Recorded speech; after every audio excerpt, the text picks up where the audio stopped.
நாம் தமிழர் கட்சியில இருக்கிற ஓட்டை உடைசல் காரணமா அந்த கட்சியில இருக்கும் நிறைய தம்பிகள்லாம் அந்த ஓட்டை வழியா விழுந்து விழுந்து வெளியே வந்துட்டு இருக்காங்க. நம்ம கூட நிறைய செய்திகள்ல பார்த்திருந்திருப்போம்.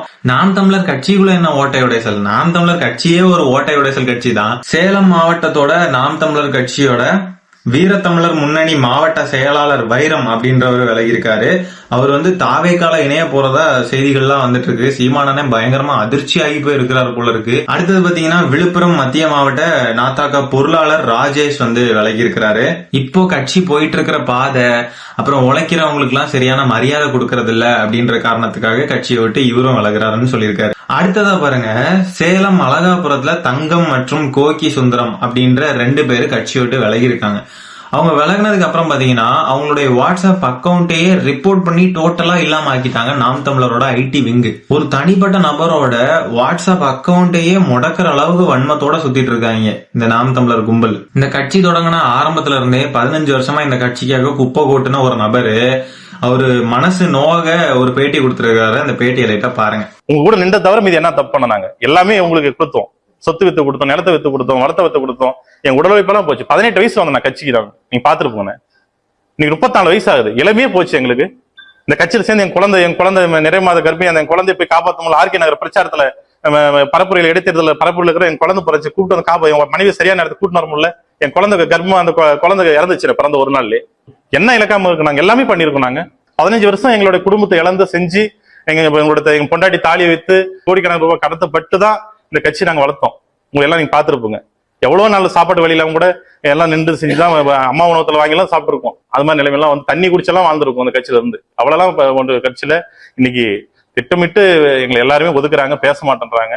18 வயசு ஆனதுமே எப்படி லீகலா 18 வயசு ஆனதுமே இந்த கட்சியில சேர்ந்து குப்பை கொட்டிட்டு இருந்திருக்காரு இந்த நபர். அவருக்கு இப்ப 34 வயசு ஆகுது. கிட்டத்தட்ட 15 வருஷமா இந்த கட்சியில குப்பை கொட்டி கடைசியில இந்த கட்சியால மனம் போய் இந்த கட்சி விட்டு விலகுறாரு. அவருடைய குழந்தை கூட இறந்து போயிருக்கு. கட்சி சம்பந்தப்பட்ட வேலையில அங்கிட்டும் இங்கிட்டும் ஓடிக்கிட்டு இருந்தது நேரத்துல அவருடைய குழந்தைய கூட பார்க்க முடியாம அந்த குழந்தை இறந்தே போயிருச்சு அப்படின்ற மாதிரி சொல்றாரு. ரொம்பவே வருத்தம் அளிக்குது இந்த செய்தியெல்லாம் பாக்குறப்போ. நாங்களும் இதானடா சொல்லிக்கிட்டு இருந்தோம், எத்தனை பேருக்கிட்ட நாங்க எடுத்து சொல்லிக்கிட்டு இருக்கோம். ஆனா எங்களை கமெண்ட்ல கேவலமா ஆபாசமா பேசுறது, நாங்க தானடா திரள் நிதி கொடுக்குறோம், உங்களுக்கு என்னடா வந்துச்சு அப்படின்னு கேக்குறது. கொடுக்க முடிஞ்சவங்க நீங்க கொடுப்பீங்க. நீங்க 10,000 கொடுங்க, 5,000 கொடுங்க, 20,000 கொடுங்க, 30,000 கொடுங்க, என்ன வேணா கொடுங்க. உங்க கட்சியிலேயே அடித்தட்டுல கஷ்டப்படுறவனும் சாமானியனும் இருப்பான், ரொம்ப கஷ்டப்படுற சாமானியனும் இருப்பான். அவன் 100 ரூபாய் எடுத்து கொடுத்தாலும் அவனோட சம்பளம் அன்னைக்கு 500 ரூபா தான் இருக்கு, 200 ரூபா தான் இருக்கு, 300 ரூபா தான் இருக்குன்னா அவன் அதுல இருந்து எடுத்து கொடுக்கறவங்களும் இருக்காங்க இல்லையா? நாங்க அவங்களுக்காக தான் பேசிட்டு இருக்கோம். நம்ம இதெல்லாம் எடுத்து இந்த மாதிரிப்பட்ட நபர்களுக்கு புரியணும் அப்படின்றதுக்காக நம்ம காணொலிகள் போட்டா நம்மள கமெண்ட்ல ஏறி ஆபாசமா நம்ம குடும்பத்தையும் நம்ம வாழ்க்கையுமே தவறா பேசுறது, பிறப்ப தவறா பேசுறது எல்லாமே பண்ணிட்டு தான் இருக்கானுங்க. நம்ம அதையும் தாங்கிட்டு இன்னும் விழிப்புணர்வு அடைகிறதுக்காக மக்கள் கிட்ட இந்த கட்சி எப்படி, இந்த கட்சியோட பின்புலம் பின்னணி என்ன நடக்குது அப்படின்றத வெளிச்சம் போட்டு மக்களுக்கு காட்டிக்கிட்டு இருக்கோம். பாக்குற மக்கள் தயவு செஞ்சு நீங்களாவது இந்த மாதிரி இந்த கட்சிக்குள்ளெல்லாம் போய் சேர்ந்துகிட்டு சாக்கடையில புரள்ற மாதிரி போய் கிடந்து புரண்டு நாசமா போயிடாதீங்க. என்னால அவ்வளவுதான் சொல்ல முடியும். இப்ப சாட்டை துரைமுருகன், சீமான் அண்ணன், இந்த ஜோம்பி கூட்டங்கள்லாம் இதுக்கு என்ன பதில் சொல்லுவாங்க? அவருடைய குழந்தையே இறந்து போயிருச்சு, என்ன பதில் சொல்லுவாங்க? இதெல்லாம் நடக்கவே இல்லைன்னு சொல்லுவாங்களா? இதெல்லாம் இவர் பொய் சொல்றாரு, 15 வருஷமா நாங்கெல்லாம் ரொம்ப நல்லா இருக்கோம், எல்லாருமே நல்லாதாங்க இருக்காங்க இந்த கட்சியில, திரள்நிதி தந்தி யாரும் நாசமா போகல அப்படின்லாம் சொல்லுவாங்களா என்ன? அவன் பொண்டாட்டி தாலி அறுத்து கஷ்டப்பட்டு உழைக்கிற பணத்துல இருந்து எத்தனை பேர் பண்றாங்க?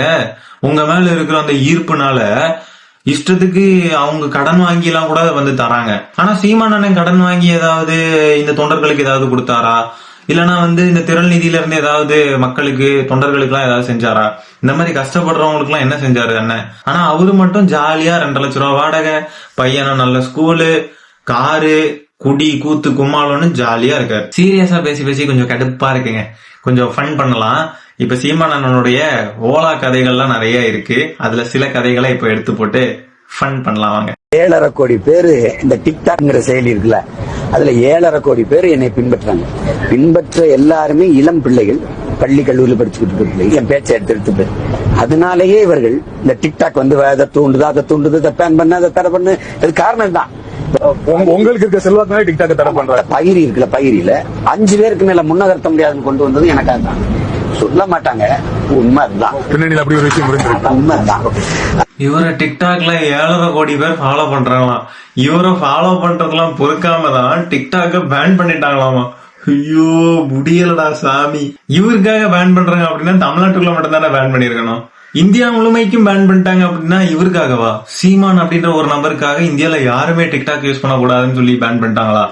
நாங்க கேக்குறோம், அம்பேத்கரை தமிழ் முதலா சிலை எங்க வச்சோம் தெரியுமில்ல? தமிழ்நாட்டுல தான் அண்ணல் அம்பேத்கர் இருக்கு. அம்பேத்கர் அவர்களுக்கு சிலை இல்லாத இடம் இருக்கா?